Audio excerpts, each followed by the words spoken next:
Hello once again, Pisces. It's July 2018.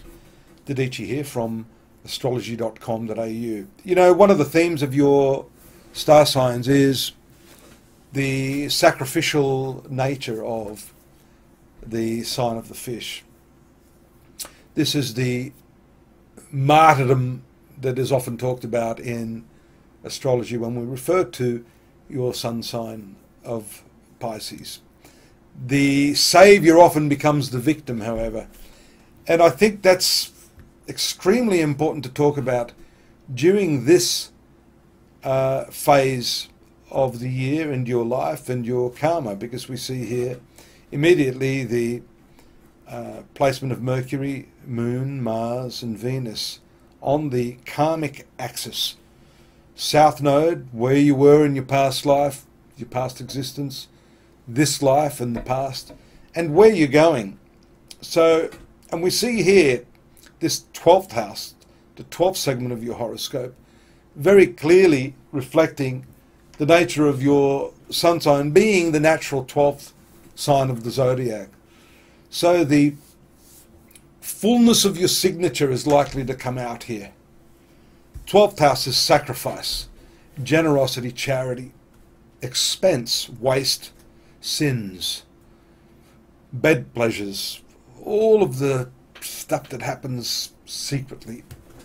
It's one of the secret houses along with the 8th and the 4th house. 4th not so secret, this has more to do with your family. But this 6th house is the balancing act here. This is the area of service.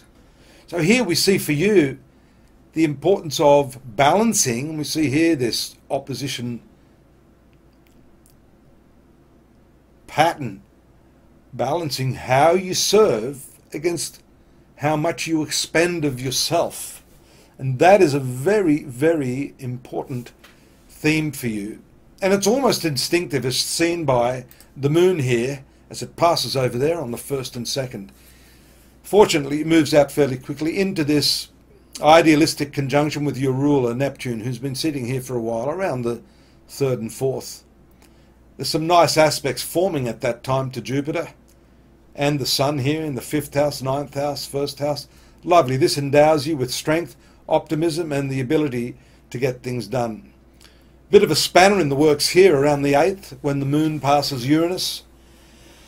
And that has been a transit that recently happened that is going to shake up your life, the way you communicate. And I dare say that, if we stop that for a moment, is going to be very telling on that seesaw pattern we mentioned at the outset. Because you see here the what is called a T-square. Uranus here in your realm of communication playing out as a pivot against this service versus I'm wasted syndrome. I've given everything syndrome. Pull it back, Pisces. Just contain it and communicate it. You don't need to give it all away. You can explain why you're not giving it all away, right? Here we see it in the 5th house. That's nice. And this is important because we see the new moon phase on the 13th here in your 5th house. That's tricky too because it's in the opposition to transformative Pluto. Again, we see all these seesaw patterns for you. Nevertheless, this opens the door for new patterns of creativity, breaking ground, elimination of the stuff that's been holding you back. That's the challenge you have here by Pluto in the 11th house. Maybe some of your friends are holding you back from what I can see here, having this Saturn-Pluto combination, well, this one's very long-standing, 12, 14 years sometimes in one sign. And the ruler of the 11th house, Saturn here, retrogressing, all of them retrogressing. Look at this, retrograde, retrograde, retrograde, here, retrograde. Really a big revisionary period for you based upon all this service versus sacrifice concept that I'm talking about. The new moon changes that, and then we see that you come face to face with some of your demons here in this area of service on the 15th and 16th. Venus moves to your 7th house of relationships. That's going to soften things. But do, again, watch that tendency to idealize everything. And that's going to happen more and more as we see Venus move up here into the opposition to Neptune around the 18th, the 19th, the 20th. Nevertheless, if you keep your feet firmly planted on the ground, you can make that work for you, and you can play the game of give and take with far more equity from what I can see. Lovely opportunity there, Moon and Jupiter in your 9th house around the 21st, 22nd, and then work matters around the 23rd and 24th.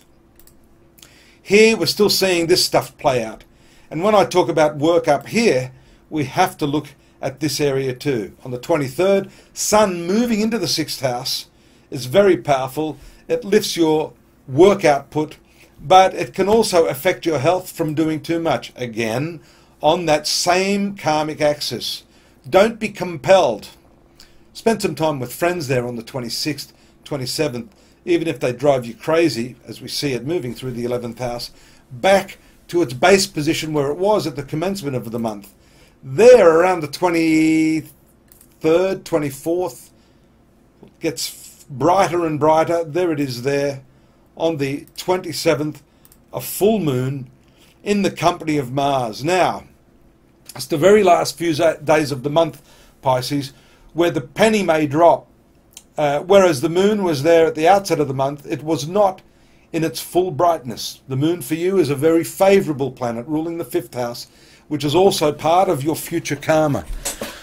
And as this planet moves back here into this conjunction with Mars, you will be determined to go back into the past, this planetary position here, the South Node, to uncover what it is that may have been causing some of these patterns of behaviour. Good luck with that. I think you can do it.